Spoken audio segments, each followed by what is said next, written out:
Olá pessoal dos Geeks, mais uma vez aqui para dar uma dica. Meu nome é Joel Prado, sou da equipe dos Geeks e vim trazer hoje para vocês uma dica de livro. Nós também damos dicas de livro e hoje eu vou falar um pouco sobre A Bibliotecária de Auschwitz. Mas antes disso eu peço para você que curta nosso vídeo, se inscreva no nosso canal, ative o sininho de notificações para ficar por dentro de tudo que a gente está postando, de tudo que a gente está publicando. A gente pede para curtir o vídeo porque isso torna o conteúdo mais relevante e faz com que mais pessoas possam ver esse conteúdo também. A gente pede essa colaboração para que a gente possa passar muito mais das nossas dicas para todas as pessoas que têm interesse em ter uma dica de leitura. Então se liga aí!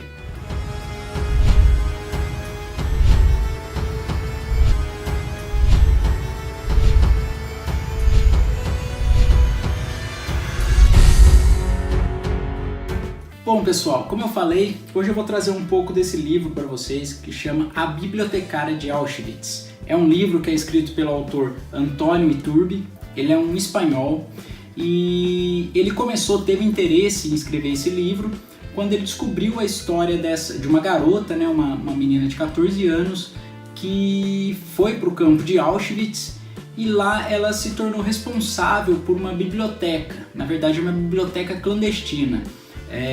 Uma biblioteca que era escondida dos nazistas, né? Então ela contava com a ajuda de um judeu que era também um professor, que tinha um acesso livre junto aos nazistas e criou lá, eles fizeram a proposta de ter como se fosse uma sala de estudos, né? Uma sala de estudos fictícia para poder entreter crianças no campo de concentração. E por que os nazistas aceitaram isso? Porque eles queriam passar essa imagem para fora de que as pessoas lá dentro estavam sendo bem tratadas.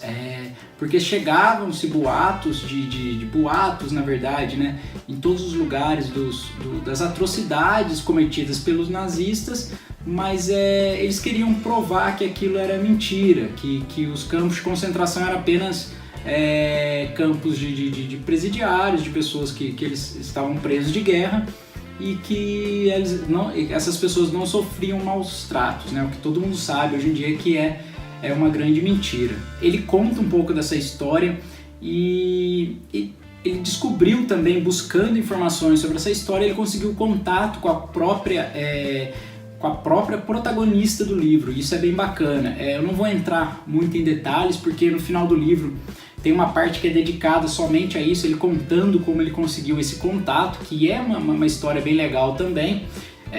Você vê que essa pessoa, quando ele conseguiu esse contato, ela ainda estava viva, com 80 anos. Então ele fala um pouco dessa relação que ele teve com a Dita para poder escrever o livro. Então é um livro que ele escreveu, ele é um romance baseado numa história real, mas com alguns pontos de ficção. Talvez ele tenha, ou ele fez isso na verdade, para tentar deixar o livro um pouco mais leve, né? Porque é uma história pesada. Histórias da Segunda Guerra, histórias do nazismo são histórias pesadas, histórias carregadas. Então ele tentou criar um pouco de ficção, alguns romances dentro que a gente não sabe na verdade o que se trata de real, o que foi criado por ele. Mas mesmo assim é um livro que não é uma leitura fácil. Leituras sobre o nazismo, sobre a Segunda Guerra não são leituras fáceis, são leituras, acho que mexem muito com a gente, né? A gente vê a que ponto que chega a maldade humana, que liderado por uma pessoa doente, uma pessoa que tem um pensamento doentio como tinha Adolf Hitler. Eles começam a ser doutrinados e seguem o que aquele líder está trazendo para eles, e eles fazem aquilo como se achasse correto, que era a questão da supremacia ariana, de deixar uma raça pura, como eles diziam. Então, não só os judeus, né, como ciganos, homossexuais, negros, sofreram bastante durante esse período.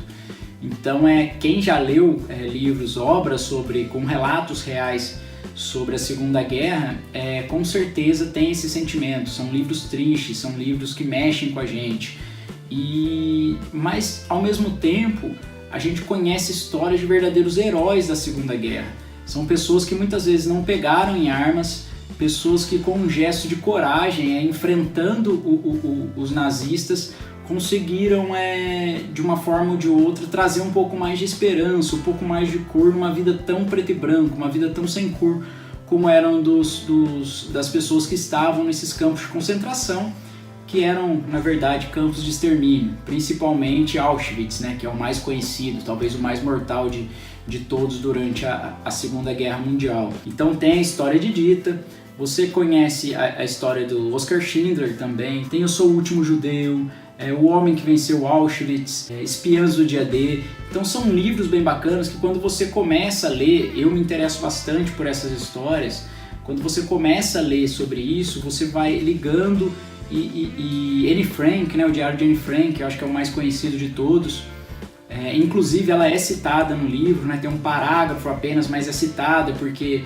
a Dita viveu num esconderijo em Amsterdã junto com a Anne Frank. Ele cita aqui uma parte sobre Anne Frank, que a gente não sabe se é real também ou se não é, mas enfim, ele acaba citando um parágrafo sobre isso. Então são pessoas que enfrentaram o nazismo para poder trazer um pouco mais de esperança. E assim é o caso da Dita. A Dita era uma garota apenas de 14 anos e ela fazia o quê? Nesses campos de estudos não podia ter livros, né? Uma das ordens do Hitler durante o nazismo era o quê? Que teria que queimar todas as obras. Enfim, eles começaram a queimar, pegar todos os livros que eles consideravam ofensivos. Na verdade, quase todas as obras começaram a queimar. Quem já leu A Menina que Roubava Livros ou assistiu o filme sabe que tem uma cena bem marcante, tem uma parte bem marcante no livro que fala disso. Então ela escondia livros contrabandeados, para poder levar para essas crianças, para que as crianças pudessem conhecer um mundo até paralelo, pudesse fugir um pouco da realidade através dessas histórias. E muitos desses livros eram até livros científicos, assim, eram livros que não tinham uma história assim para ser contada, mas que naquele ambiente que eles viviam acabava se tornando um passatempo. Com isso ela conseguiu atender mais de aproximadamente 500 crianças, e trouxe para essas crianças momentos de felicidade, momentos para se desligarem da realidade, uma realidade tão mortal como era do campo de concentração. Inclusive muitas dessas crianças acabaram executadas depois nas câmaras de gás. Então é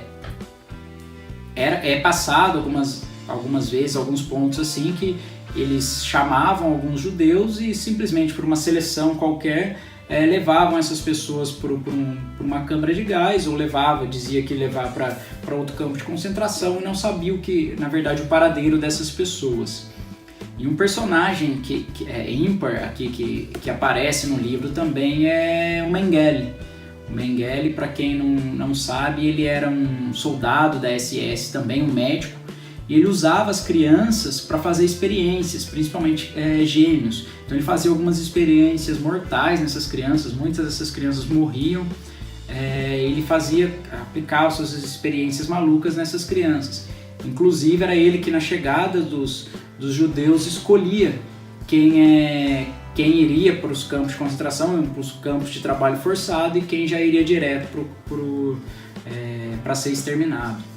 E a gente fala assim, você percebe durante o livro a fala das pessoas, a narrativa, como a morte, como o extermínio dessas pessoas acaba sendo uma coisa normal para esses judeus, que eles acabam convivendo com isso, e a vida se torna uma coisa descartável. E inclusive trazendo questionamento, né? O que é melhor, viver nesse sofrimento, nesse trabalho forçado, ou realmente se entregar sua alma e estar com ela em paz quando você morre. Então são questionamentos assim que a gente traz durante o livro. E a Dita, ela foi para Auschwitz junto com seu pai e com sua mãe. Então é uma história triste. A Dita é uma menina guerreira que conseguiu, ela escondia os livros embaixo do vestido para poder burlar esse sistema nazista. Inclusive o professor que ajudava, o professor Hirsch, ele é muito contestado, né? Existem várias histórias que trazem ele como vilão, porque na hora que existia uma resistência dentro do campo de concentração, e na hora que essa resistência teria que tomar a frente para tentar uma fuga, tentar conseguir salvar aquelas pessoas, ele acaba morrendo. E muitas pessoas consideram que ele não aguentou a pressão e se suicidou. Só que as histórias mais no livro conta um pouco mais, eu não vou quebrar essa surpresa também, mas conta o que realmente, qual é a teoria, mais no final na conversa do autor com a personagem real. Então é um livro bem bacana, ele é publicado pela editora Planeta, editora Agir também aqui no Brasil. Então é um livro bacana, um livro que tem 365 páginas, não é uma leitura fácil, não é uma leitura que você vai pegar um livro e vai conseguir devorar o livro muito rápido, porque ele traz uma narrativa mais arrastada, porque o cenário é um cenário assim, é um cenário sofrido, é um cenário arrastado, mas é um livro que vale muito a pena e nos deixa essa mensagem de amor, de perseverança, de força, de uma pessoa que combatia a guerra com uma simples arma, com uma arma que não era nada letal, que no caso eram os livros. Então fica a dica de hoje, A Bibliotecária de Auschwitz, de Antônio Turbi. Beleza? Em breve voltaremos com mais dicas para vocês de livros, séries, filmes, para você poder curtir aí e poder acompanhar, tá certo? Obrigado, valeu!